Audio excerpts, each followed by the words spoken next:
Olá, muito bom dia. O NA1 está no ar com muita informação para você. Obrigada pela companhia. Imagens agora do trânsito na Avenida Pan-Nordestina. O tempo segue nublado na região metropolitana, de acordo com a APAC. A temperatura máxima prevista é de 30 graus. Fica ligado agora nos assuntos de hoje. Polícia prende homem suspeito de matar pessoa em situação de rua a pauladas. O crime foi em Boa Viagem, na Zona Sul. Mais de 9.000 acidentes já foram registrados com escorpiões em Pernambuco este ano. Saiba o que fazer caso eles apareçam dentro de casa. Na segunda reportagem da série Geração do Quarto, você vai ver como a tecnologia em excesso tem influenciado o desenvolvimento dos adolescentes e contribuído para o isolamento social entre os jovens. A gente pode dizer que nos últimos 15, 20 anos, a mudança mais intensa, mas a diferença maior é uma geração sempre conectada. A internet veio parar na palma da mão, sem controle de horário, sem controle do que essa criança acessa.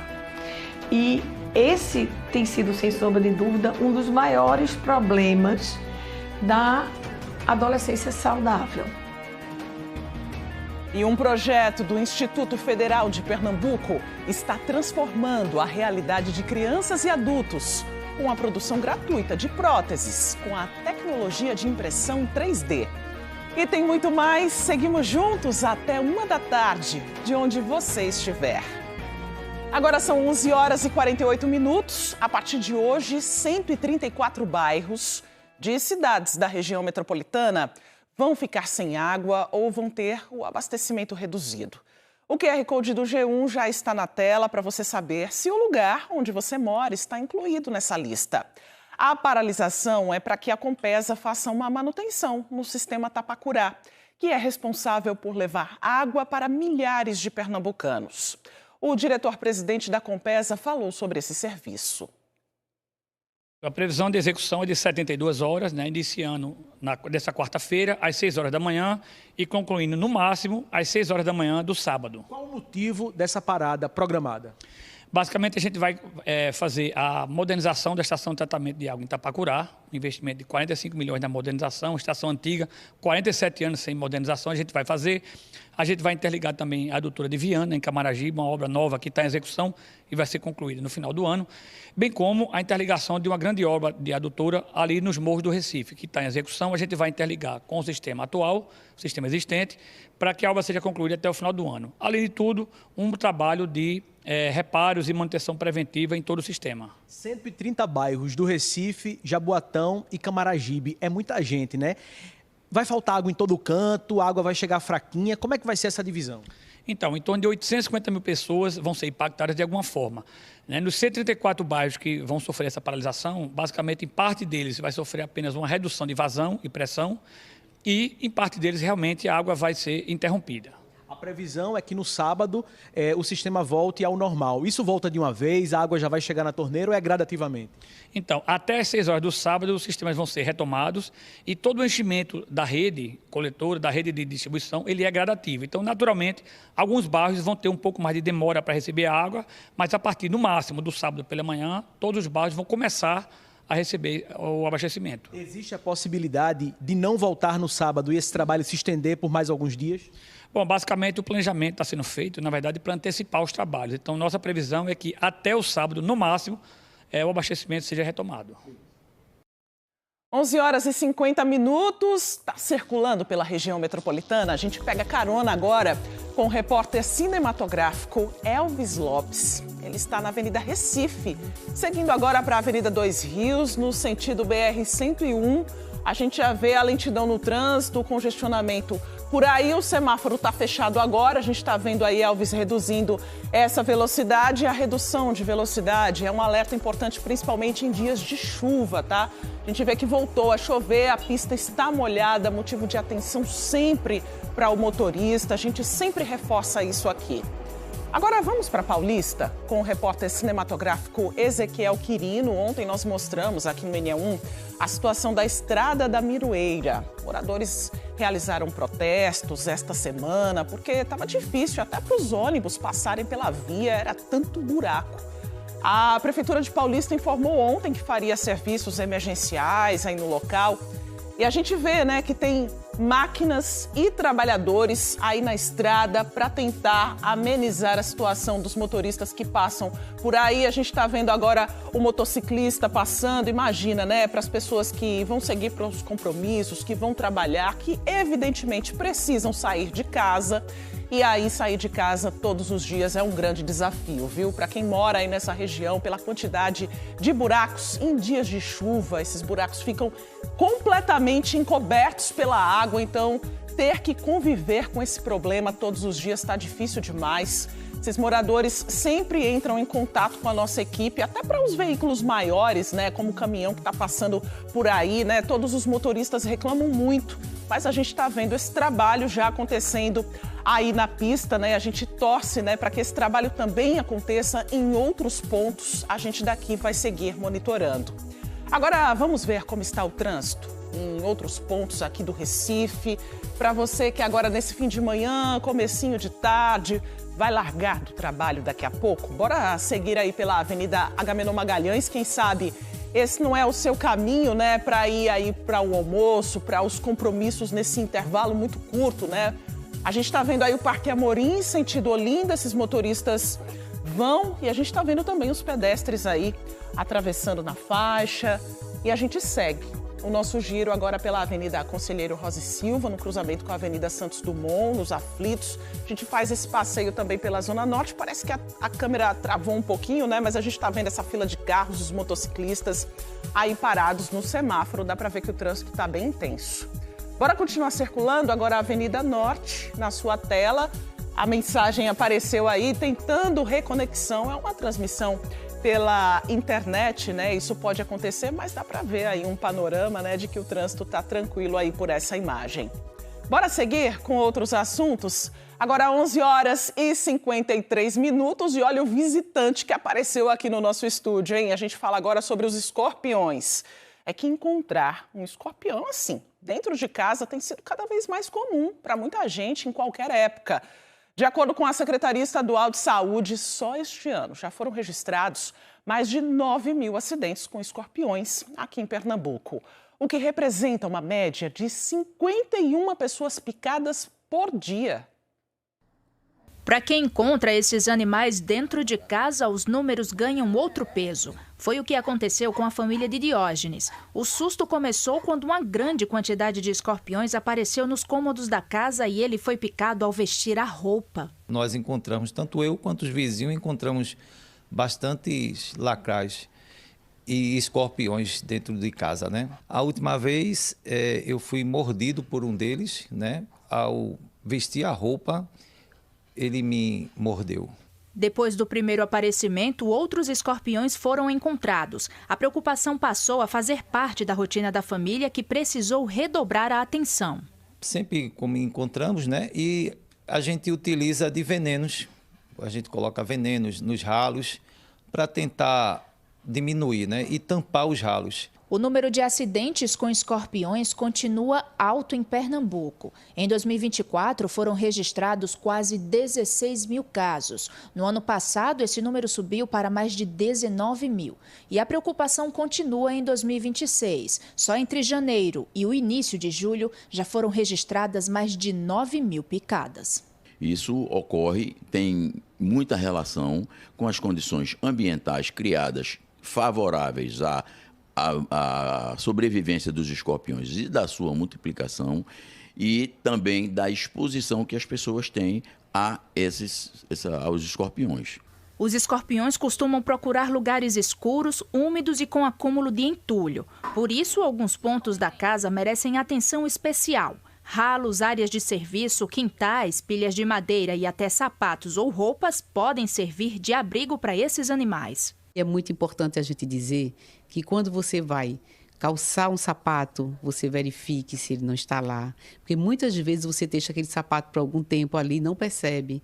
roupa que você faz tempo que não usa, armário que você quase não usa ele lá, e ele está lá, ele se instala, ele se multiplica com muita facilidade. E é um animal onde ele pode levar a óbito o ser humano. Além da limpeza dos ambientes, outros cuidados também ajudam a evitar o aparecimento dos escorpiões. Manter ralos fechados, vedar frestas em portas e paredes e evitar o acúmulo de entulho são algumas das recomendações. Segundo esta especialista em detetização, aplicar o veneno por conta própria nem sempre resolve e pode até espalhar os animais. O que acontece? A falta de orientação pode levar algumas pessoas até a óbito.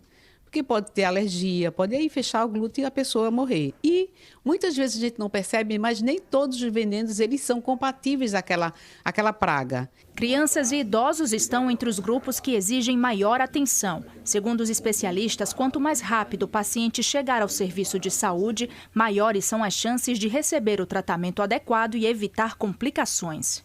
Não adianta ficar procurando o escorpião para poder levar a vítima, não adianta passar nenhuma substância no local, porque isso pode até alterar a pele, a cor, alguns aspectos que possa confundir com outro tipo de reação. Então, levar para o serviço mais próximo, de preferência um serviço público, porque ele vai entrar em contato com a central de regulação e regular essa criança, principalmente para um serviço que tem soro.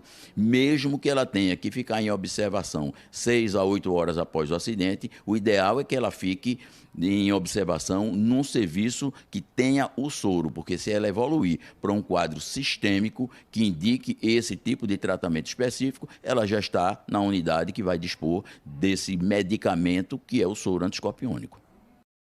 Importante demais seguir aí todas as orientações. Agora a gente vai para Camaragibe com a ajuda do nosso Globocop, que mostra imagens do alto para a gente. Essas imagens são da estrada de Aldeia, onde estão sendo realizados reparos na pista. A gente já falou sobre isso aqui, a estrada está com interdições em vários pontos. São 13 locais ao todo. Dá para ver um buraco na pista e um trabalhador sinalizando o trânsito. O Globocop está abrindo essa imagem aí para a gente, porque tem essa movimentação desde cedo e a gente registra aqui ao vivo para você. Motivo, claro, de alerta aí para o motorista que sempre reclama dos buracos e com razão. Realmente esses reparos na pista são muito necessários para, inclusive, trazer segurança, né? Para evitar acidentes aí na estrada. E a gente vê essa movimentação, talvez em alguns pontos você tenha que reduzir um pouco mais a velocidade, a gente já vê uma certa lentidão aí no trânsito, tem gente trabalhando na pista e aí fica o alerta para todo mundo que está acompanhando o N1 agora, o Globocop trazendo imagens ao vivo para a gente. Quase meio-dia, 11h59, bora falar de saúde mental agora? É papo importante, vale para todo mundo, para evitar problemas como a depressão, uma doença que afeta milhares de pessoas em todo o mundo e que pode aparecer de formas diferentes em cada pessoa.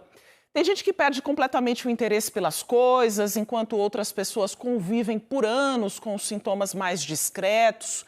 Gustavo Ferreira já está aqui na nossa tela para conversar com a gente sobre o assunto, porque tudo começa com uma boa conversa, né, Gustavo? Principalmente quando a gente fala sobre saúde mental. Existem vários tipos de depressão, é isso? Boa tarde para você.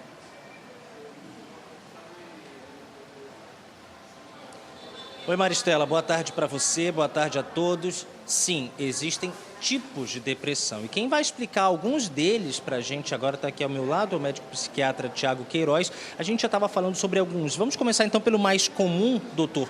Qual é aquela depressão que tem maior incidência, pelo menos entre os brasileiros, e quais são os sinais dela para a gente já entender? Boa tarde. Boa tarde você, boa tarde Maristela. Depressão maior, né? É a depressão simples, como todo mundo conhece, mas que o nome simples não se adequa, o nome maior, sim. Quando a gente fala depressão, é algo que envolve duas coisas principais. Perda de prazer com coisas que antes se tinha prazer e tristeza. Muita gente conhece a tristeza, mas eu falo, nem todo deprimido, ele chora, por exemplo. Mas muita gente com depressão está escondendo o choro e a gente não percebe. Então, alteração de perda de prazer com tristeza, somado à alteração de apetite, de sono, pode significar o início de depressão. Agora, existe algum tipo de depressão que apresente só um desses sintomas, desses indícios, ou outro? Tem que ter essa tristeza sempre, às vezes é só mudança de humor? Não, pelo contrário, a gente tem alguns tipos de depressão, né? Por exemplo, a depressão, a distimia. A distimia é uma depressão leve, mas crônica, com mais de 2 anos. Às vezes, o indivíduo está com a depressão já há 4, 5 anos, só que está achando que aquilo é natural dele, é aquela pessoa mais ranzinza. Algo aconteceu na vida e, a partir de então, se tornou mais ranzinza, né? Mais chato, aquela pessoa que não quer sair. Então, essa é a distimia. Diferente, por exemplo, da depressão pós-parto, que é um tipo de depressão que dá na mulher alguns dias ou semanas após o parto. Agora, no caso da depressão pós-parto, você falou agora há pouco, doutor, existe um outro tipo que não é necessariamente a depressão pós-parto, que acontece sempre, é mais normal? Isso, é o blues puerperal. São algumas alterações emocionais que acontecem na mulher ali nos primeiros dias no pós-parto, mas que são autolimitadas, tanto em intensidade quanto em duração. A gente espera ali uma semana e explica que é normal. Se aquilo começa a progredir, se continuar, afetar o vínculo da mãe com o bebê, é um sinal de alerta que precisa buscar ajuda. Falar do transtorno, da depressão com sinais psicóticos, porque aí já é um pouco mais grave, né, doutor? Sim, a depressão com sintomas psicóticos, ela pode aparecer quando existe, além da tristeza ou a falta de prazer, crenças distorcidas da realidade. Então, por exemplo, é um pai e uma mãe que de repente teve uma perda de um filho, algo importante, mas passa a ter uma crença de que eles foram responsáveis, culpados por a perda daquele filho.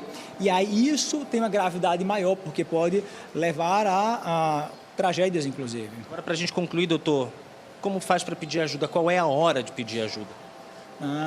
A hora de pedir ajuda é quando se identificou eu não sou mais o mesmo de antes. Ou alguém que está próximo chega para conversar, né? Cara, eu estou notando que você não está mais a mesma pessoa, não é algo de uma semana. É importante separar da tristeza. A tristeza é normal dentro do que acontece, mas o tempo passa e o indivíduo volta, ou situações boas acontecem e ele volta a reprocessar e mudar. A depressão não. O tempo passa, não está melhorando, situações boas acontecem, ele não consegue conectar e pedir ajuda é essencial nesse momento. Começa na observação, como Maristela também disse, né? Uma boa conversa, isso pode ajudar e pode ser o começo da saída. Muito obrigado, doutor Tiago Queiroz, pelas informações. Maristela, eu volto com você. Obrigada pelas orientações, Gustavo. E tem publicação nova do projeto Promessas dos Políticos do G1. Esse projeto acompanha o cumprimento dos compromissos assumidos pelos candidatos a prefeituras, governos estaduais, presidência. Por isso que Pedro Alves já está por aqui do G1. Boa tarde, bem-vindo. Já tem reportagem no ar. Isso, Maristela. Boa tarde. Obrigado pela recepção. A gente que agradece. No começo da eleição de 2022, o G1 selecionou 42 promessas feitas pela então candidata Raquel Lira, caso ela fosse eleita governadora de Pernambuco.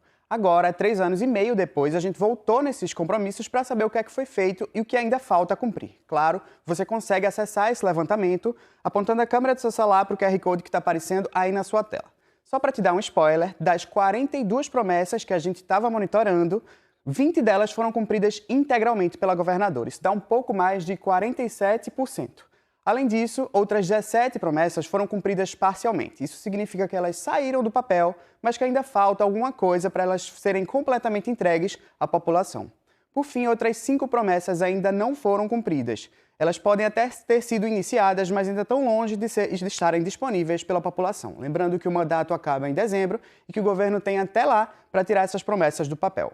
Um dos exemplos de promessas cumpridas foi a criação do programa Mães de Pernambuco, que oferta um auxílio mensal de R$ 300 a mulheres chefes de família em situação de vulnerabilidade aqui em Pernambuco. Esse programa foi criado em 2024 e até agora beneficiou mais de 150 mil mulheres. Outra promessa cumprida foi a ampliação das forças de segurança aqui em Pernambuco. No início da gestão, o estado tinha cerca de 24 mil integrantes, incluindo policiais, bombeiros, e agora são mais de 32 mil. Já com relação às 5 promessas não cumpridas, uma delas é a construção de 250 creches, que juntas teriam mais de 60 mil vagas para crianças. Até junho, somente 11 tinham sido abertas, mas segundo o governo, mais de 160 já estão em construção. Além disso, a governadora também prometeu concluir as obras do Canal do Fragoso em Olinda. Quando ela assumiu, o serviço estava paralisado, com 11 anos de atraso. Segundo o governo, naquela época tinha pouco mais de 3% de obras concluídos e agora são mais de 70%. E para conferir esse levantamento completo, claro, Maristela, a gente já sabe, no QR do G1 ou no aplicativo, que é de graça. Todas as informações lá no G1 Pernambuco para você. Muito obrigada, Pedro. Obrigado também. Volte sempre. Tchau, tchau. Tchau, tchau. E o Partido Novo realizou ontem a Convenção da Legenda para as eleições deste ano. O evento foi no Clube Internacional, no bairro da Madalena. O Novo definiu que vai apoiar a pré-candidatura da governadora Raquel Lira, do PSD, à reeleição. E lançou o nome de Carlos Santana como candidato ao Senado. Também ontem, o Republicanos fez sua convenção partidária. O ato aconteceu no Flat Metrópolis, na Ilha do Leite, área central do Recife. O partido anunciou apoio à pré-candidatura de João Campos, do PSB, para o governo do estado e definiu que Carlos Costa, do Republicanos, será candidato a vice na chapa. Já o Partido da Unidade Popular lançou candidaturas próprias em convenção realizada ontem à tarde, na sede da Fundação Secosne, no bairro da Madalena. A UP anunciou a candidatura da professora Camila ao governo de Pernambuco. O partido também definiu Samuel Timóteo e Gorete Bitu para a disputa do Senado. E o Partido Missão, que participa pela primeira vez de uma disputa eleitoral, também realizou a sua convenção partidária ontem à tarde de forma online. O partido confirmou a candidatura própria de Renan Ralais ao governo de Pernambuco, mas a legenda não lançou nenhum filiado para concorrer às 2 vagas ao Senado. Agora a gente fala sobre o caso de um homem em situação de rua, morto a pauladas, em Boa Viagem, zona sul do Recife. Você vem acompanhando esse caso aqui com a gente no NE1. O suspeito pelo crime está preso. Ele foi localizado em uma rua próxima a uma igreja onde costumava ganhar refeições, também no bairro de Boa Viagem. O homem de 31 anos foi levado para o DHPP, Departamento de Homicídios e Proteção à Pessoa, no bairro do Cordeiro. O crime ocorreu no sábado. Imagens de câmera de segurança mostram quando um homem entra na varanda de uma lanchonete com um pedaço de madeira e começa a dar golpes em outra pessoa que estava dormindo no local. De acordo com a polícia, as imagens de várias câmeras da rua foram importantes para identificar o suspeito. O homem nega o crime. Ainda segundo a polícia, ele já era investigado por outro homicídio e também por roubo. O suspeito foi levado hoje pela manhã para a audiência de custódia. Agora, a justiça define se ele vai ficar preso ou vai responder em liberdade. A Polícia Civil de Pernambuco divulgou há pouco os detalhes da Operação Escritura Fria, que teve como objetivo desarticular uma quadrilha suspeita de estelionato, falsificação de documentos públicos e falsidade ideológica. Quem está na sede operacional da Polícia Civil aqui no bairro de Santo Amaro é Bruno Fontes para trazer as informações ao vivo para a gente. Oi, Bruno, boa tarde. Oi, Maristela, boa tarde para você, boa tarde para todo mundo. Olha, essa explicação está acontecendo exatamente agora. A gente pediu licença para conversar com a delegada Letícia Moreira, que é a delegada titular lá de Pojuca. E veja só, é exatamente um crime que seria bem complexo, porque esse terreno é um terreno que fica lá na beira-mar de Porto de Galinhas, na Praia do Merepe. Um terreno que está sendo oferecido agora por R$4,5 milhões. Ele pertence a um casal de idosos que mora na Califórnia, nos Estados Unidos. E esse casal procurou uma corretora para colocar à venda o terreno. Só que quando esse corretor foi ver a documentação, constatou que esse terreno já estava registrado no nome de uma empresa e não foi o casal que vendeu.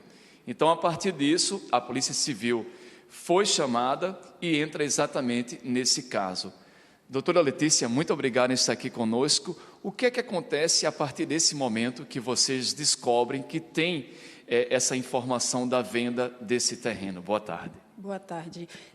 Nós, a partir do momento que a advogada que procura, né, com poderes desse casal de vítima à delegacia, informa que aquele casal desconhecia exatamente a pessoa jurídica que estava constando como novo proprietário do imóvel, e aí nós começamos as diligências. Em diligência a princípio, junto ao cartório de Ipojuca, nós conseguimos a documentação e vamos fazendo a cadeia inversa dos atos ilícitos cometidos pelo grupo, né, tentando desvendar o modus operandi com o qual eles empregaram. E aí nós vamos até o cartório de Olinda, onde eles conseguiram realizar a suposta compra e venda, utilizando uma procuração. Em mãos dessa procuração, nós descobrimos que ela havia sido confeccionada no Rio Grande do Norte, em um cartório. E em diligência junto a esse cartório, nós temos acesso a como essa procuração havia sido realizada, né? Como aquele documento foi confeccionado. E, com base nisso, nós submetemos essa procuração ao Instituto de Criminalística, onde nós obtivemos uma validação de que aquilo era um documento falso, e, a partir daí, a gente começa a ver cada um, e o envolvimento de 5 pessoas, e que cada um deles havia cometido dentro de todo esse trâmite. E assim, é impressionante, a senhora estava me explicando, que quando começa lá atrás a confecção desse documento falso, lá nesse cartório de Areis, no Rio Grande do Norte, vocês descobriram que foi um advogado que procurou, então, a tabeliã, chefe desse cartório. Exatamente. Esse advogado, porque agora temos ciências de que se trata de um advogado, ele seria irmão do dono, né, do tabelião titular daquele cartório. E ele tem por habilidade fazer uso desse fato para conseguir facilidades, né, na hora de movimentar, de fazer transações ali, e até de construir, de confeccionar um documento desse jeito, assim. Para finalizar com a senhora, quais os crimes que eles estão respondendo agora, que são 5 pessoas, né? O despachante, um parente desse despachante, 2 advogados e essa empresa. Sim, eles estão respondendo por estelionato, associação criminosa, falsidade ideológica, falsidade de documento público e uso de documento falso. Eu agradeço demais a participação da senhora aqui no NE1. E Maristela, veja só, a delegada também falou a importância de pessoas que têm terrenos, já que essa investigação aconteceu num terreno de praia, elas constatarem, elas irem em busca desses documentos para saber se está tudo legal. Porque essa quadrilha, a partir dessa investigação, pode também descobrir essa transação ilegal da compra e venda de imóveis em praias aqui do nosso litoral. Eu volto com você. Obrigada pelas informações. Bruno Fontes, ao vivo, trazendo as orientações e os detalhes para a gente. Bora ao vivo agora com o Roberto Kovalik, para a gente saber os destaques do Jornal Hoje, desta quarta. Oi, Kovalik, boa tarde, bem-vindo. Boa tarde para você, boa tarde para todo mundo aí em Pernambuco, esse estado maravilhoso, cidade maravilhosa do Recife. Bom, e a gente está de olho nesses casos de envenenamento, né? Tem um caso muito sério aí que está sendo investigado. A gente mostra que também no Paraná um homem foi preso por suspeita de botar agrotóxico na caixa d'água da casa da ex-companheira. Uma nora dela passou mal e foi hospitalizada. E como eu falei, já em Pernambuco, a gente vai mostrar novamente o caso da mulher suspeita de colocar mercúrio em garrafas de água de uma artesã durante vários meses. Ela foi indiciada, a polícia disse que o motivo foi ciúmes. A gente vai dar detalhes, vocês estão acompanhando, e a gente também vai mostrar esse caso. O JH mostra também como descuidos com o celular podem botar a vida em risco e o que fazer para se proteger. Fui tirar a bateria para trocar ela, estava um pouco inchada. Aí na hora que eu fui passar a espátula, ela deu uma furada nela. A bateria acabou estourando na minha cara mesmo. Foi só uma queimadura superficial mesmo, não chegou a queimar a retina do olho, não. Mas a imagem é impressionante, né? Ainda bem que ficou tudo bem. A Europa enfrenta uma nova onda de calor, a Grécia deve ter o dia mais quente do ano e na França os termômetros chegam a 43 graus. Já no Rio Grande do Sul, 143 cidades enfrentam as consequências dos temporais, rios ultrapassaram a cota de inundação e famílias estão sendo retiradas de casa. Então fica o convite, tem muita coisa acontecendo, a gente está de olho, muita coisa acontecendo aí em Pernambuco, no Brasil, no mundo, e vai estar tudo no JH. Obrigada, Kovalik, bom jornal para você e para sua equipe. Até já. Obrigada. Beijo grande. Beijo.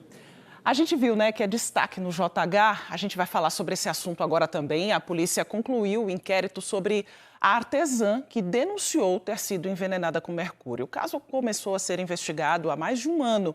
Envolve a professora de artesanato e uma aluna. O metal era colocado na água que a artesã bebia. Imagens gravadas pela vítima foram fundamentais para essa investigação. A principal suspeita é a aluna do curso de artesanato onde Dene atuava como voluntária. Segundo a investigação, Maria Aparecida Rodrigues Araújo botou mercúrio de forma consciente e repetida na água que a professora bebia. Foram várias perícias, vários laudos médicos que foram necessários para que a gente tivesse uma maior robustez no inquérito policial. Fiz o indiciamento pela tentativa de homicídio, pelo motivo torpe, já que foi considerado que a motivação foi em razão de que o namorado da investigada tinha amizade com a vítima. O caso começou a ser investigado em junho do ano passado. Dene estava com problemas de saúde e começou a desconfiar da água que estava bebendo todos os dias no local. Ela contou que percebeu bolhas e um gosto diferente na garrafa que tinha ganhado da própria aluna. A desconfiança aumentou quando Dene viu Maria Aparecida mexendo na garrafa durante uma aula. A professora escondeu um celular e gravou. Nas imagens, a suspeita aparece, segundo a polícia, cortando um papel e colocando um material dentro da garrafa. Dene entregou o recipiente para a perícia e 2 dias depois voltou ao curso com outra garrafa igual e com o celular. Mais uma vez, ela gravou a aluna de novo fazendo a mesma coisa. Os laudos da perícia encontraram mercúrio nas 2 garrafas que foram analisadas e também encontraram o metal na urina e no sangue de Dene. Segundo a polícia, a quantidade de mercúrio encontrada no sangue de Dene era cerca de 4 vezes acima do limite considerado tolerável. O inquérito foi enviado para o Ministério Público. Embora ela desconsidere, ela não concorde, o inquérito por si só, o que foi produzido, já traduz elementos capazes para que o Ministério Público possa prosseguir e analisar uma possível denúncia. Os advogados da suspeita disseram que só vão falar sobre o caso no momento adequado. A Justiça de Pernambuco concedeu liberdade ao padre Ayrton Freire e substituiu a prisão domiciliar por medidas cautelares. Ele estava preso em casa desde 2023, depois de ser acusado de estupro. Segundo a defesa do religioso, a decisão do juiz Guilherme Oliveira da Silva, da Vara Única de Buíque, o padre não violou nenhuma das condições impostas pela Justiça durante 2 anos e 11 meses. Em março deste ano, o padre Ayrton Freire foi absolvido em um dos processos. E começou a valer o novo decreto federal que amplia a fiscalização sobre a internet e cria novos mecanismos de proteção às mulheres no ambiente virtual. A medida combate crimes como a divulgação de conteúdos íntimos sem consentimento e a perseguição virtual, impondo obrigações diretas às plataformas de tecnologia. Quem está agora ao vivo com a gente vai trazer outros detalhes sobre o que muda a partir de agora. É Mário Carvalho. Oi, Mário, boa tarde. Oi, Maristela, boa tarde para você, boa tarde a todos. Sobre esse assunto, converso agora com a presidente da OAB Pernambuco, Ingrid Zanella. Obrigado pela sua presença. Queria que a senhora explicasse para a gente, a partir de agora, o que muda com esse decreto. Mário, boa tarde a todos os ouvintes. O decreto ele veio sanar uma omissão regulatória e normativa que nós tínhamos na proteção de mulheres e meninas nos ambientes virtuais. Ele visa agora que as plataformas assumam mais responsabilidade no dever de criar canais efetivos de denúncia e no dever de remover de forma imediata, em prazos, em hora, estabelecidos no próprio decreto, conteúdos que firam a nossa dignidade. Por exemplo, divulgação de conteúdo íntimo sem consentimento da vítima, deepfakes e montagens contendo imagens de mulheres, os assédios em massa, os linchamentos virtuais. Tudo isso agora deverá ser controlado de forma mais ativa, através, inclusive, de um princípio, que é o princípio de dever de mitigar o dano das plataformas digitais, removendo os conteúdos em tempo recorde, preservando aí a segurança de todas as mulheres no ambiente virtual. Na prática, o que está coberto por esse decreto, né? O que é, na prática, a violência digital contra a mulher? A violência digital contra a mulher, e só fazendo um parêntese, 1 a cada 10 mulheres no Brasil dizem que já foram objeto de violência íntima, de violência virtual nas redes sociais e no movimento, né, em toda a rede de internet. Então, toda vez que nós temos um deepfake, a utilização de inteligência artificial para falsear imagens, a divulgação de conteúdos íntimos, um linchamento virtual, isso tudo deve ser englobado e reconhecido como violência contra a mulher nos ambientes virtuais. O ambiente digital, hoje em dia, ele possibilita uma divulgação muito rápida, uma disseminação muito rápida de informações, o que prejudica a proteção e dificulta a proteção de mulheres e meninas. Por isso que o decreto estabelece, por exemplo, que quando a gente estiver diante da divulgação de um conteúdo íntimo, conteúdo sexual, sem um consentimento da vítima, que a plataforma ela tem a obrigação de remover esse conteúdo em até 2 horas. Então, de forma pragmática, Mário, o decreto aumenta drasticamente, significativamente, a responsabilidade das plataformas na proteção, de forma proativa, da proteção dessas mulheres no ambiente virtual. Tira a plataforma de um campo passivo de responsabilização e agora traz obrigações diretas e objetivas. Remoção de conteúdo em tempo recorde, responsabilização direta, estabelecimento de canal de denúncia para aquelas vítimas, trazendo aí a responsabilidade das plataformas de forma rápida para impedir essa divulgação e essa disseminação. Só para a gente encerrar, qual é a orientação para uma mulher que sofreu algum tipo de violência digital nesse momento? O decreto ele entra em vigor, ele tem 60 dias para entrar em vigor, então ele entra em vigor a partir do dia 20 de julho, tempo que todas as plataformas e empresas do ambiente virtual, eles terão para se adaptar a estabelecer instrumentos para remoção desse conteúdo e canais de denúncia. A mulher agora, vítima desse tipo de crime, desse tipo de violência, deverá entrar em contato com o canal da própria plataforma, mas também procurar as delegacias virtuais e de crimes específicas para proteger de forma rápida o seu direito e impedir que aquele conteúdo ele seja disseminado. Então, nós estamos otimistas com essa proteção a mulheres no nosso ambiente virtual, Mário. Perfeito, doutora, muito obrigado por essas orientações tão importantes. Maristela, eu vou voltando aí com você. Novas medidas para fortalecer essa rede de apoio, essa proteção no meio digital também, né, Mário? Falando ainda sobre violência contra a mulher, a gente traz agora o resultado da audiência de instrução sobre a tentativa de feminicídio em que o acusado é o sargento reformado da PM, Numeriano Luiz de Sá. Você teve as primeiras informações ontem aqui no Mania 1. Bruno Fontes acompanha também desde ontem, né, Bruno? E traz as atualizações agora para a gente, por favor. Maristela, esse assunto de violência, contra as mulheres que preocupa tanto. Nós mostramos ontem aqui que estávamos lá no Tribunal de Justiça de Pernambuco, no Fórum Tomás de Aquino, essa audiência de instrução. O juiz Rodrigo Ramos, ele ouviu 14 pessoas, depoimentos dessas pessoas que foram tanto requeridas, solicitadas pelo Ministério Público de Pernambuco, como também testemunhas de defesa do Numeriano de Sá. Depois de ouvir todas elas e também a própria vítima, a Luísa Barros, ex-companheira de Numeriano de Sá, ele entendeu que exatamente é sim uma tentativa de feminicídio e ele vai a júri popular.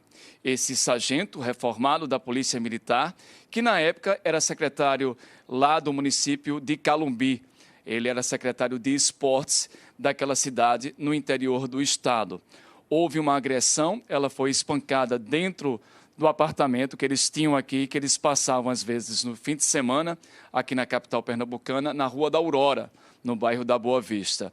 Ela teve que levar 40 pontos, ela teve 2 dentes quebrados e estava fazendo um tratamento contra o câncer. Numeriano de Sá estava casado com a Luísa Barros há 22 anos, e de acordo com as investigações, ele queria exatamente o patrimônio financeiro dela, porque ela também era viúva de um outro casamento e ela não queria, então, ele queria ter essa liberdade para então ter esse dinheiro dela. Essas informações e toda essa reportagem falando então do júri popular, que ele vai ser julgado agora, você pode encontrar, aqui está o nosso QR Code, você pode ir lá no Globo Pernambuco, lá no nosso G1 Pernambuco, e você vai ter essa e outras reportagens. Eu volto com você, Maristela. Na adolescência, é natural que os jovens busquem mais autonomia, questionem os pais e passem a valorizar cada vez mais a convivência com os amigos. Mas para uma geração que cresceu conectada desde a infância, a tecnologia passou a ocupar um espaço cada vez maior nessa fase de transformação. Celulares, redes sociais, jogos e plataformas digitais fazem parte da rotina. O problema é quando o tempo diante das telas começa a substituir o sono, a convivência familiar, as atividades físicas e as relações presenciais. Na segunda reportagem da nossa série especial, você vai entender como o uso excessivo da tecnologia pode afetar o desenvolvimento dos adolescentes, aumentar o isolamento e trazer consequências para a saúde física, emocional e social dos jovens.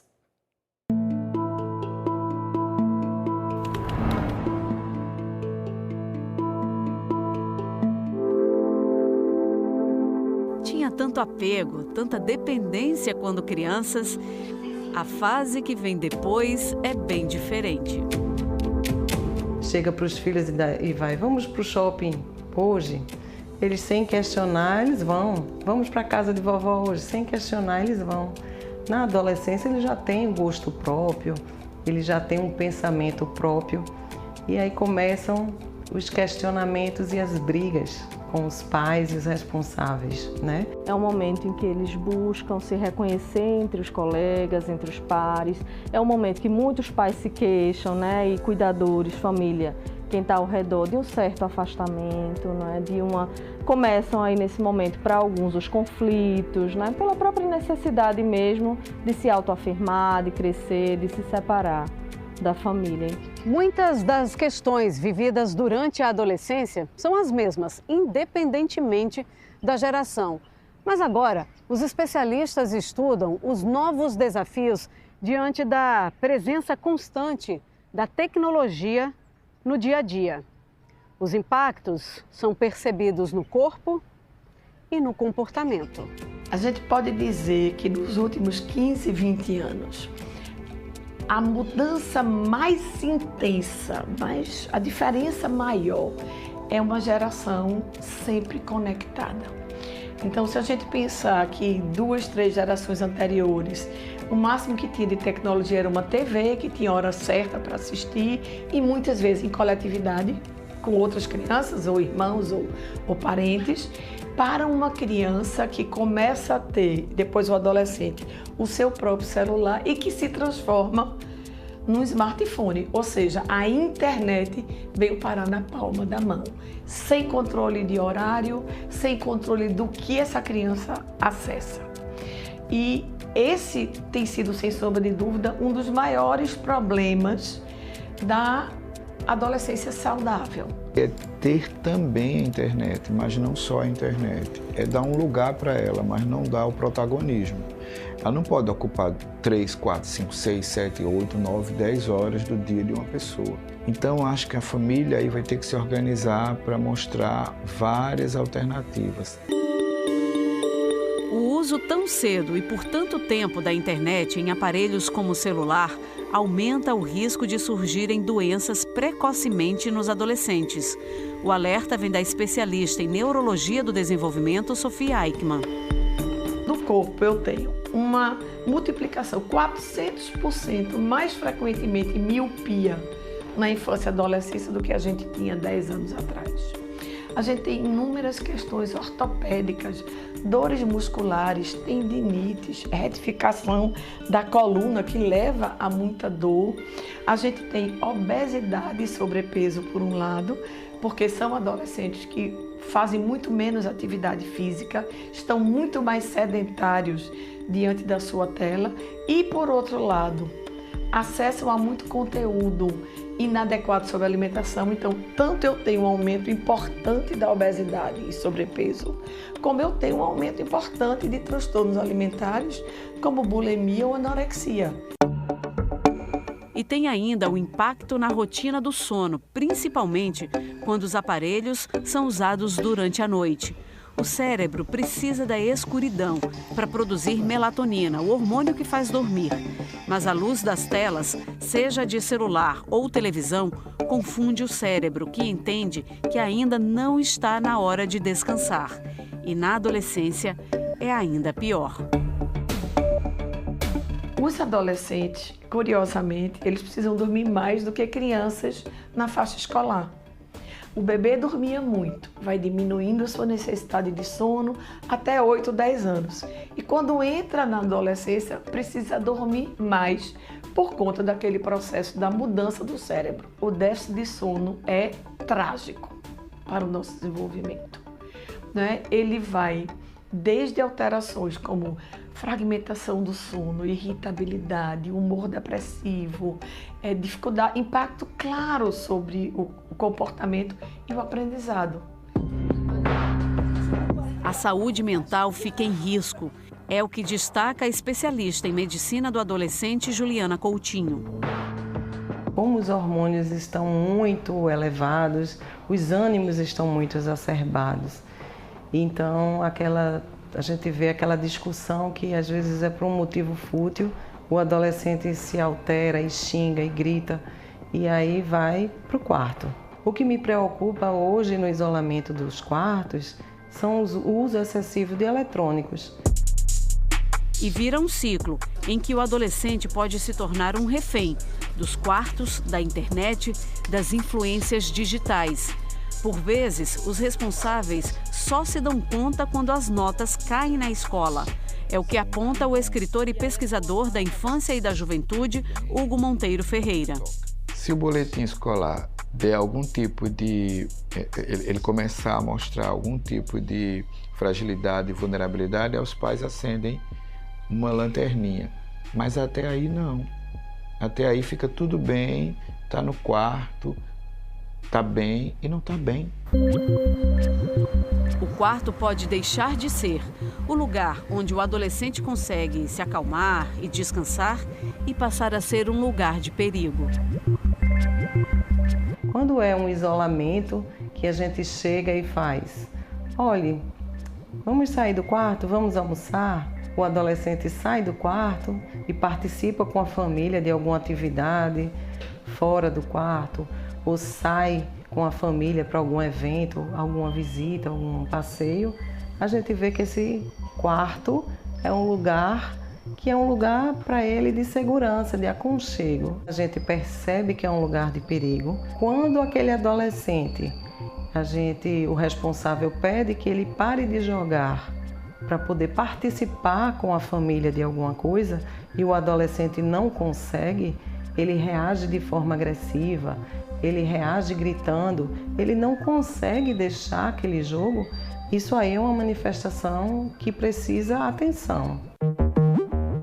Chats, redes sociais, videogames, jogos com bate-papo passam a ter mais importância e podem ser uma ameaça na adolescência, destaca a psicóloga Stephanie Filgueira.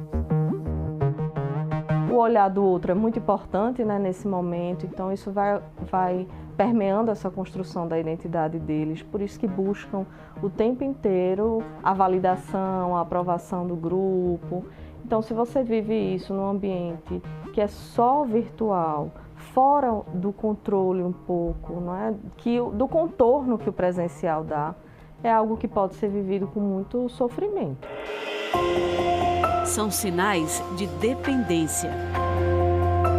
É como o vício de álcool ou de outra droga, onde eu preciso cada vez de uma dose maior para sentir aquele efeito, eu preciso disso no mundo virtual também. Eu preciso cada vez mais tempo no jogo ou mais tempo na rede social para ter aquela mesma sensação de conforto. Muitas crianças, muitos jovens, eles não querem parar aquele jogo nem para fazer xixi, nem para fazer necessidades fisiológicas, nem para comer. Muitos deles não querem nem ir para a escola, ou seja, É uma liberação de dopamina, né, o hormônio do prazer tão grande, por mais que ele queira, ele não consegue parar com aquele vício. Família, escola, grupos de outras atividades, todos podem ajudar a identificar os indicadores de sofrimento. Uma ansiedade expressiva, uma hipervigilância, dificuldades no sono, esses sintomas mais físicos, né? Dificuldades no sono, seja um humor mais depressivo, um isolamento de fato expressivo, e aí até as coisas que vão numa gravidade maior, como as autolesões, situações mais graves, mais extremas. Mas desde essas outras, é necessário, não é, você buscar uma ajuda profissional para que possa ajudar ao jovem e a quem cuida também a construir alternativas, né, para esse momento. A médica que atende adolescentes falou de casos que chegaram ao consultório. Um adolescente que tem 13 anos e que, pelo transtorno de ansiedade, por ele não parar de jogar, isso ocasionou com que ele fizesse xixi na cama todos os dias. Então a gente está vendo que existe um transtorno que é relacionado à primeira infância, que é a enurese noturna, o xixi na cama, por uma descompensação de ansiedade. Tenho também um outro caso grave de um adolescente de 16 anos viciado em jogo e que esse adolescente, quando a mãe pega o videogame para guardar, ele agride fisicamente a mãe, ele não quer, ele vai para a escola obrigado, chega na escola, ele quebra a cadeira, agride professores, porque o intuito dele é retornar para casa para poder voltar ao vício. Os prejuízos na adolescência podem interferir nas relações da vida adulta. Quando eu socializo, seja com meus colegas na escola, com os amigos do bairro, do prédio, com a família, eu tenho que aprender a ter paciência, a esperar a minha vez, a lidar com frustração. Eu não posso sair batendo em todo mundo porque eu perdi no futebol ou porque alguém me xingou. Eu aprendo estratégias para lidar com as frustrações da vida. No mundo virtual eu cancelo, eu desligo o jogo, eu xingo, eu acho que o anonimato me protege e aí eu libero fazer coisas que eu jamais faria na vida real. Como é que eu cancelo um chefe chato? Como é que eu cancelo a minha esposa, o meu esposo, os meus filhos que estão me dando trabalho? Eu não cancelo. A vida real eu tenho que lidar com isso. Mas eu não aprendi estratégias. Kio é mãe de 5. Lorenzo, de 9 anos, está descobrindo o mundo virtual. Uma vez perdeu a noção do tempo. Gosto de assistir, ver algumas coisas no meu canal, de ver, eu gosto de desgosto e coisa parecida. É jogo? É jogo. Teve um dia que eu só dormi 5 horas da manhã. Foi mesmo? E como é que tu conseguiu isso? Ah, sei lá, fiquei no celular. Às vezes eu me sinto como se estivesse perdendo alguma coisa. Passamos dias sem celular por conta disso, porque é inadmissível. Mas estava na casa da avó, era uma festa, os primos todos juntos. E aí fizeram uma noite do pijama e ele aproveitou para poder ficar até as 5 da manhã no celular. Mas foi um caso esporádico. Tu aproveitou aquele momento para conversar? Aproveitei, conversei, porque não pode ultrapassar um limite noturno. Uma criança não pode ter uma noite de sono perdida por conta de uma rede social, de um jogo, enfim, de uma tela. Luiz Miguel, de 16, passou por essa fase. O primeiro telefone eu ganhei com mais ou menos uns 9 anos, nessa faixa etária. Tu achou que foi cedo, foi tarde? Na época eu tinha achado que foi relativamente tarde, porque todos os meus amiguinhos da escola costumavam ter, né, celular, enfim. E aí só eu que não tinha, mas depois eu acabei ganhando e hoje eu percebo que acabou sendo cedo demais, inclusive. Agora tenta ter hábitos mais conscientes. Porque também eu procrastino em alguns quesitos e aí atrapalha meu dia. Mas hoje em dia eu ainda prefiro praticar muito mais esporte do que, por exemplo, estar no celular. E tem um combinado com a mãe. Ela tem todas as minhas senhas.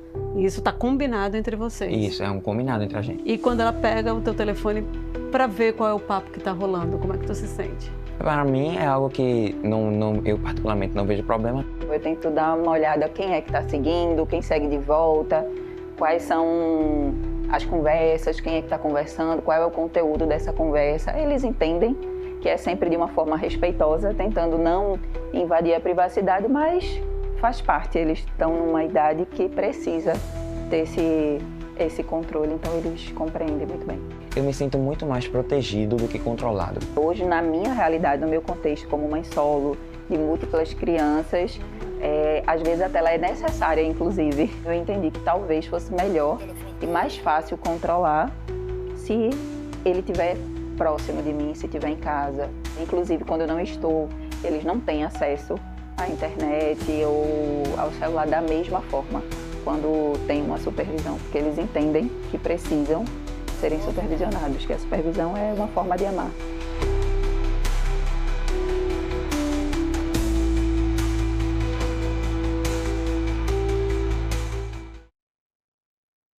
E amanhã você vai ver que os desafios da adolescência conectada vão além do isolamento e dos impactos à saúde. Nossa reportagem mostra os riscos escondidos no ambiente virtual, os crimes que têm como alvo os adolescentes e a importância da orientação e da supervisão para uma navegação mais segura. Não perca! A seguir, o que fazer quando a gente perde a carteira de vacinação? Tem como recuperar as informações? E a gente vai conhecer um projeto que está transformando a realidade de crianças e adultos com a produção gratuita de próteses em impressora 3D. O NE1 volta já, agora 12h42, com imagens da chuva aí na área central do Recife.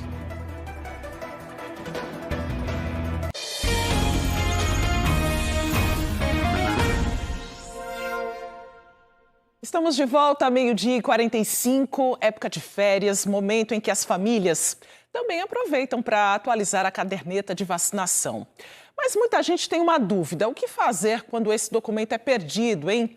Sem o cartão em mãos, será que é possível comprovar as doses já tomadas e continuar esse esquema vacinal sem prejuízos? Gustavo Ferreira está aqui de volta para responder. Dá para recuperar esse histórico, Gustavo?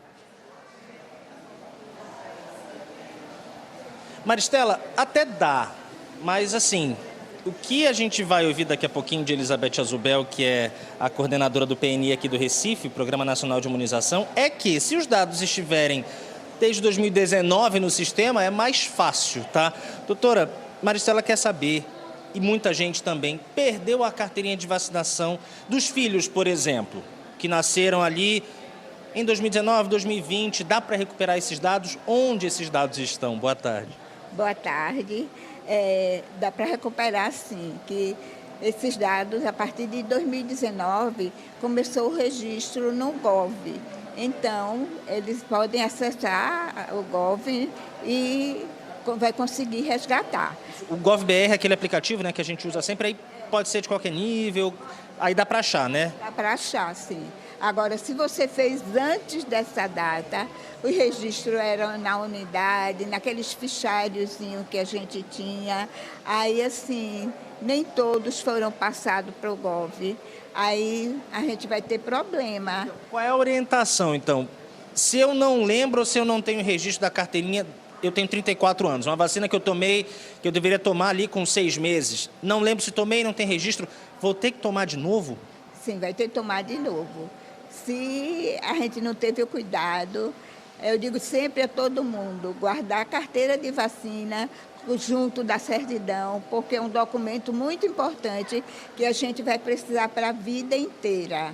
Aí, então, a gente tem de ir para procurar uma sala de vacina da Prefeitura do Recife e fazer o esquema de vacinação para aquela idade. Aquele calhamaço de cadernetas que às vezes as pessoas vou vacinar aqui, não levei a carteira, pego uma. Vou vacinar, pego outra. Às vezes você para, você tem 10, 15, 20 cadernetas na mão.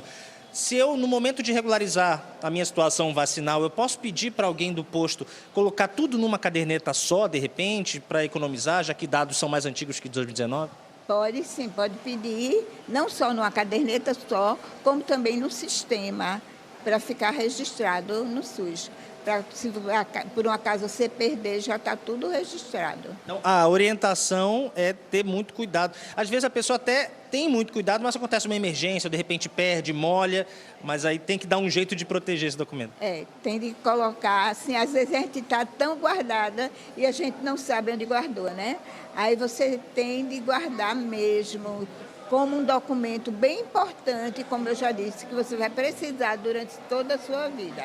Com toda a importância que ele tem, né? Doutora Elizabeth, muito obrigado. Maristela, volto com você e fica aí a dica para as mães, os pais, tentar proteger mesmo, né? Para não perder esses dados. Obrigada, Gustavo. Agradeço também a coordenadora.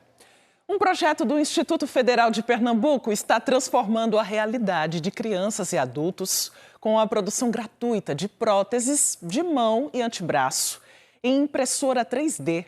A iniciativa une tecnologia e trabalho voluntário para reduzir aí o tempo de espera e devolver a autonomia a quem mais precisa. Veja na reportagem de Diogo Franco e Fátima Teles. O projeto cria próteses de braços para crianças e adultos. Ele se chama Print for Life, que quer dizer imprimindo para a vida. O trabalho é do Instituto Internacional Despertando Vocações, uma incubadora do Instituto Federal de Pernambuco, criada para ajudar estudantes, professores, pesquisadores e empreendedores a transformar ideias inovadoras em negócios. Por meio da impressão 3D, próteses são produzidas e entregues gratuitamente a pessoas de baixa renda. O projeto surgiu da identificação da necessidade de atender pessoas inicialmente amputadas, né?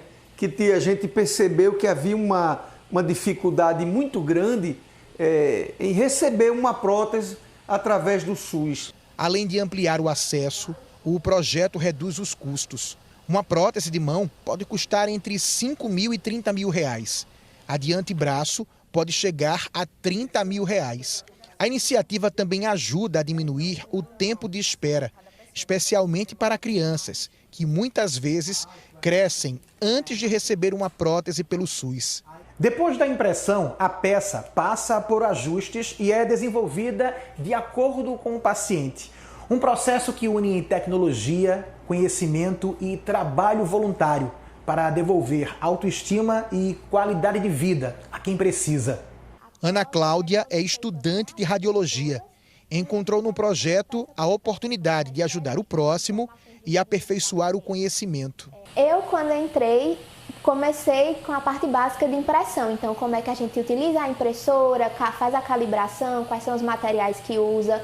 E, atualmente, a gente está se aperfeiçoando na parte de modelagem, que é justamente as modificações e criar os projetos do zero, caso seja necessário. Além do campus Recife, o serviço pode ser encontrado em outras unidades do IFPE. A gente tem uma rede de cooperação com outras regiões. Então, a gente tem o Next to Move, que é em Pesqueira, com a professora Cláudia, que ela faz parte de lá. Tem o Print for Life aqui no IDV Lab, que é a coordenação por Luíse, que é aluna também como eu, e com o professor Arquimedes, professor Eric. E a gente também tem em Salgueiro, um laboratório na FACHUSC. Thalita, que é fisioterapeuta, abraçou a causa assim que se formou. É ela quem acompanha os pacientes que necessitam da prótese. Quando chega a pessoa que ela quer receber a prótese, ela vai fazer uma avaliação comigo, para ver se eu consigo realmente aprovar ela para receber essa prótese. A partir daí, da avaliação, eu faço todas as medidas e depois eu envio para a impressão. Depois que sai a parte da impressão, eu venho, avalio para ver se está tudo ok com a prótese, se ela realmente está fazendo a funcionalidade dela, que é para poder segurar alguma coisa, para poder essa pessoa utilizar. Para buscar o serviço, é necessário preencher um questionário que está na internet, no perfil do Instituto. Eles vão falar a partir do nosso Instagram, no @instituto.idv.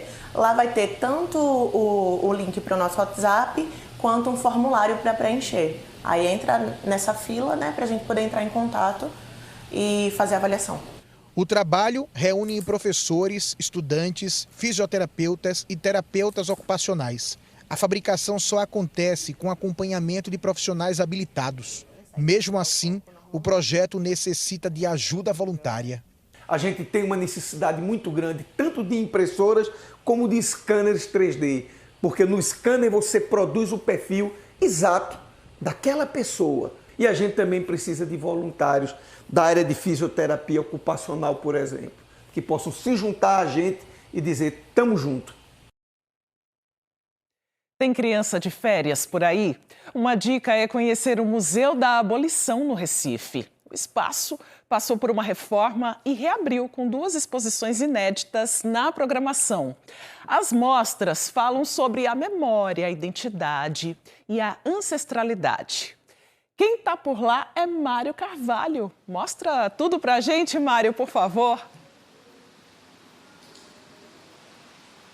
Vamos mostrar aqui, Maristela, é uma opção aí para quem está de férias, como você falou, né, para fazer esse passeio cultural, histórico aqui no Museu da Abolição. Dai Santos vai ajudar aqui fazendo um passeio por essa exposição. Depois de reabrir totalmente as portas no mês passado, o museu inaugurou o primeiro projeto museográfico permanente aqui da história do Museu da Abolição. Essa aqui, gente, é a exposição Restituir o Possível, que é parte do acervo de cultura material africana do museu. Tem máscaras, esculturas, objetos de vários povos e países do continente africano. A gente está mostrando aqui um pouquinho. A ideia é aproximar o público dessa herança cultural e mostrar como ela está presente na construção da nossa identidade, da identidade brasileira. Lá em cima tem também uma outra exposição parecida, nesse mesmo tema, que fala que herança você vai poder. Então, é um percurso que convida o visitante a refletir sobre o que de fato mudou após a abolição da escravidão. É um passeio que tem uma vantagem muito grande, que a entrada é gratuita, então todo mundo está convidado, principalmente nesse mês das férias, as crianças, adolescentes que querem fazer aí um passeio, né, diferente, cultural, histórico, sair um pouquinho das telas. Essa aqui é uma boa dica. Eu vou dar uma palavrinha aqui com Daiane Silva Carvalho, chefe da área técnica aqui do museu. Queria que você falasse para a gente qual é a importância dessa exposição e também dessa outra. Boa tarde, obrigado por receber a gente aqui. Olá, boa tarde. Então, essas exposições, como você falou, ela trabalha, né, a questão da abolição, desse histórico, né, pós o ato do 13 de maio. Então, a exposição Que Herança Você Vai Poder, ela tem bastante objetos de arte visuais, né, de arte contemporânea, tem um suporte em vídeo que traz discussões sobre memórias, sobre o próprio ser negro, né, recifense. Então, são mais de 20 artistas pernambucanos e trabalham essa abolição inacabada, né, esse projeto que, de fato, não trouxe reparação para os escravizados. Perfeito. Queria que você falasse também os dias, os horários, como eu falei, é de graça, né? Sim, é de graça. A gente está aberto de segunda a sexta, de 9 às 17 horas, aos sábados de 13 às 17 horas. A gente tem o memorial, a exposição Restituir o Possível e a exposição Que Herança Você Vai Poder. Também a gente tem um jardim, né, uma área externa que tem brinquedos para criança, uma área de piquenique. Só uma última pergunta, isso aqui é um momento importante para o museu, né? Porque ele acabou de reabrir as portas no mês passado, então tem também essa ideia, né, de trazer aqui o visitante para esse momento de reabertura, né? Sim, com certeza. A gente ficou fechado por quase um ano e esse é um momento ímpar na nossa história, da gente poder abrir com um projeto próprio, né, feito com a curadoria pernambucana. Muito obrigado, está feito aí o convite, Maristela. Boa dica de passeio, hein, Mário, para essas férias. E o Enião volta amanhã. Obrigada pela companhia. Você vê imagens feitas há pouco pelo nosso Globocop da BR-408, sentido BR-232. Tô saindo de férias, você pode rever e compartilhar as reportagens a qualquer hora lá no Globoplay. Uma ótima tarde para você, até a volta. Fique agora no esporte.